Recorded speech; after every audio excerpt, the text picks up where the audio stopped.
Hello, Heights Church. Welcome to Sum It Up. I'm Justin. I am one of the pastors around here at Heights Church, and it is a privilege to hang out with you today. I'm kicking off a new thread this week, and it is about love. And you're like, wait a minute, we've talked about love. We went through 1 Corinthians 13. Yes, but this week, we're going to do something a little bit different. We are going to give you a really practical how-to when it comes to love. We're going to be talking about the 5 love languages. I'm kicking it off, and I am words of affirmation. And I know you're thinking, some of you may be thinking, hey, well, what are the love languages? Well, here they are in a quick nutshell, but here I'm not going to unpack them except for mine.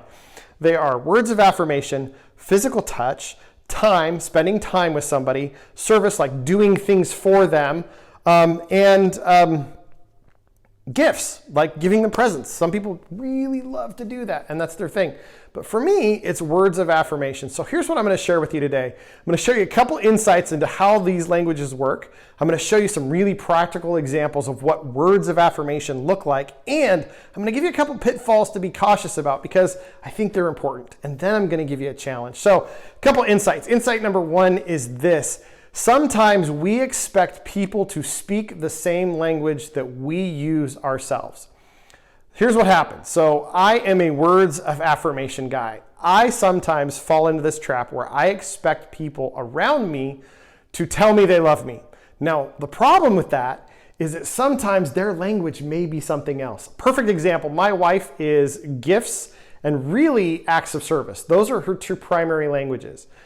I don't speak either one of those really well. In fact, I had to learn that service for her by making the bed, putting the dishes in the dishwasher, tidying up the house at the end of the day, those things actually communicate to her that I love her. All the while, I'm telling her all this verbal affirmation, how much I love her, how beautiful she is, how much I appreciate her. Those things just sail right by her. But for me, man, if you tell me that I'm appreciated, Justin, I really love this about you, ... whatever you want to, those things, man, they mean the world to me. Another insight is this, is when it comes to words of affirmation, make them specific and sincere. Whatever it is, but be specific when you're talking to somebody whose language this is. If you're hanging out with, like, maybe it's your son or your spouse who, you notice that they're always telling you how much they love you. Tell them something specific about them that you love or appreciate.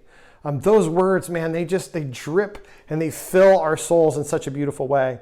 Another pitfall is that people who have love, who speak this particular love language, words are really powerful for us. And so if you're kind of negative or your affirmation is sarcastic or it's not sincere, those things really land kind of heavy on our hearts.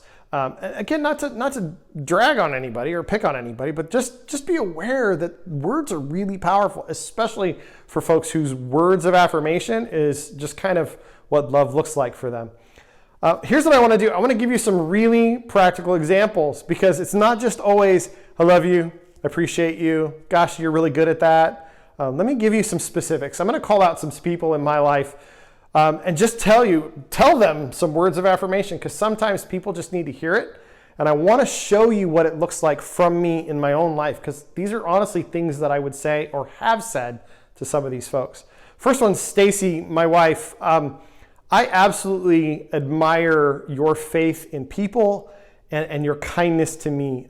You have believed in me in such a way that has challenged me to just be a better husband and a better man. And I really appreciate that about you. And just thank you for that. Cheryl, I've never met somebody has much passion about watching people become who God intended them to be.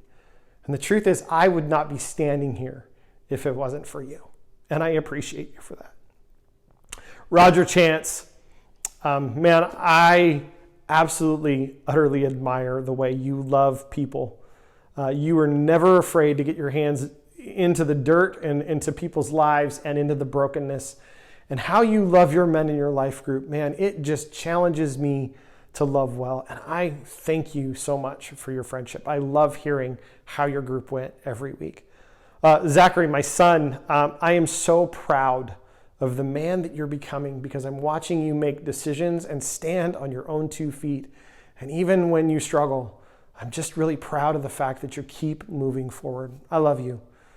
See, they're simple, but they're specific. They're very relational when it comes to that kind of stuff. And so here's my challenge for you today. Maybe you speak words of affirmation, but your spouse doesn't.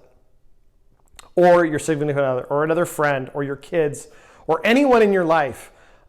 Maybe they do, and my challenge is go find those people in your life that do speak words of affirmation and give them an affirmation. Tell them you love them. And don't just say, I love you. Tell them why you love them, because that's the key. Hey, I hope you enjoy the rest of this week. I hope it is a blessing for you. I hope you learned something really practical out of it today and the rest of the week. Thanks for joining me. God bless you. We'll see you next time.